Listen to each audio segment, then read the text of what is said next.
C'est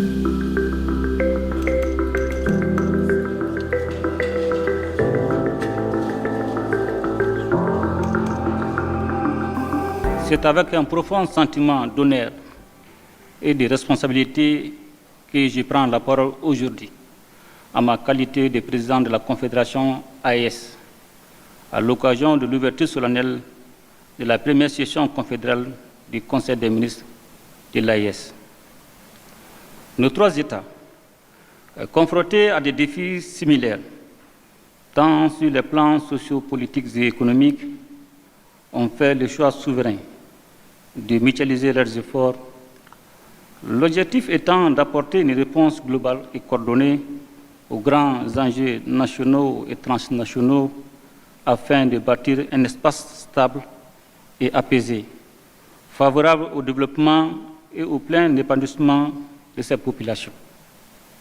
Le traité portant création de la Confédération des États du Sahel, AES, adopté à Niamey le 6 juillet 2024, a formalisé le cadre de cette nouvelle alliance en définissant les fondements et objectifs à réaliser en matière de défense et de sécurité, de diplomatie et de développement. La session qui s'ouvre aujourd'hui revêt à ce titre une importance particulière. Elle est à la fois inaugurale et préparatoire à la tenue de la deuxième session du Collège des chefs d'État de la Confédération, prévue ici même à Bamako le 22-23 décembre 2025. Mesdames et Messieurs, la composition de cet organe qui regroupe les ministres en charge de la défense, de la sécurité, des affaires étrangères et des questions de développement démontre toute son importance dans le chemin institutionnel de la Confédération.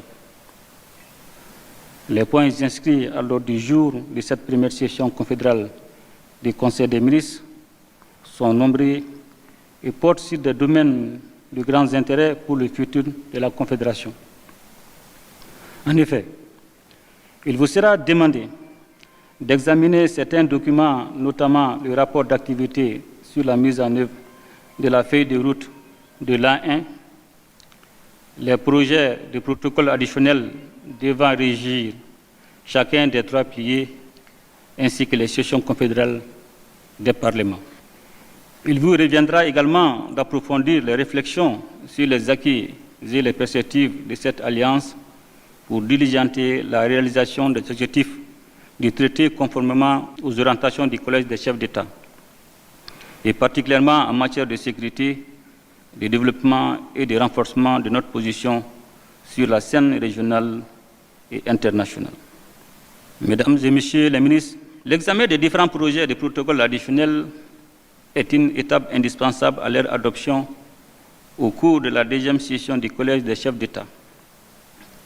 En complétant l'architecture institutionnelle de notre Confédération, ces projets de protocoles additionnels vont nous permettre de bénéficier d'un cadre juridique renforcé, favorable à l'élaboration des politiques, projets et programmes de développement au bénéfice des populations de l'espace confédéral. J'ai saisi la présente occasion pour vous féliciter, au nom de mes frères, leurs excellences, le capitaine Ibrahim Traoré, président du FASO, chef de l'État, et le général d'armée Abdourahmane Tchani, président de la République du Niger, chef de l'État, pour votre profond engagement dans la réalisation des objectifs de la Confédération.